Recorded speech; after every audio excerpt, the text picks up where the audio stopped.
Alam niyo po ba na may financial assistance ang barangay ay mula sa city government? Viral ngayon ang ibinulgar ni Pasig City Mayor Vico Sotto tungkol sa kung gaano kalaki ng financial assistance na ibinibigay ng lokal na pamahalaan sa bawat barangay. Anak siya ng kilalang komedyante na si Vic Sotto, pero mas kilala na ngayon sa pagiging tapat at bukas sa serbisyo. Marami ang nagulat dahil hindi pala alam ng karamihan kung gaano kalaki ang halagang ito. Gusto mo bang malaman ang buong detalye? Panoorin natin ang paliwanag ni Mayor Vico. Alam niyo po ba na may financial assistance ang barangay ay mula sa city government? Hindi alam ng iba.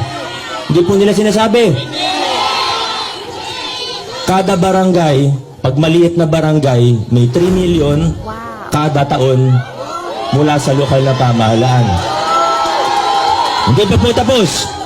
Pag malaking barangay, meron pong 5 million mula sa city government sa baba ng barangay. Nakakagulat na marami pa palang hindi nakakaalam sa ganitong financial assistance na ibinibigay kada barangay.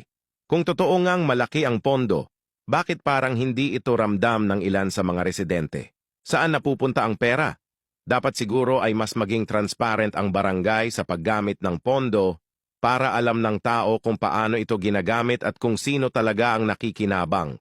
At hindi pa pala dyan natatapos, meron pa pala. At hindi pa po tapos. Pag na-liquidate po nila sa amin, nagdadagdag pa ang city government ng plus 1 million. Ngayon lang natin nalaman na ganun pala kalaki ang pondo ng financial assistance na natatanggap ng bawat barangay. Nakakabigla at nakakapagtaka kung bakit hindi ito alam ng karamihan. Ibig sabihin, may malaking kakulangan sa pagpapaliwanag at transparency sa mga barangay level. Kung maayos lang sana ang paggamit at pagbabahagi ng impormasyong ito, mas maraming tao ang makikinabang. Kaya't bilang mamamayan, mahalagang magtanong, magmasid at maningil ng tamang serbisyo. Dahil pera ng bayan yan, para sa bayan dapat mapunta.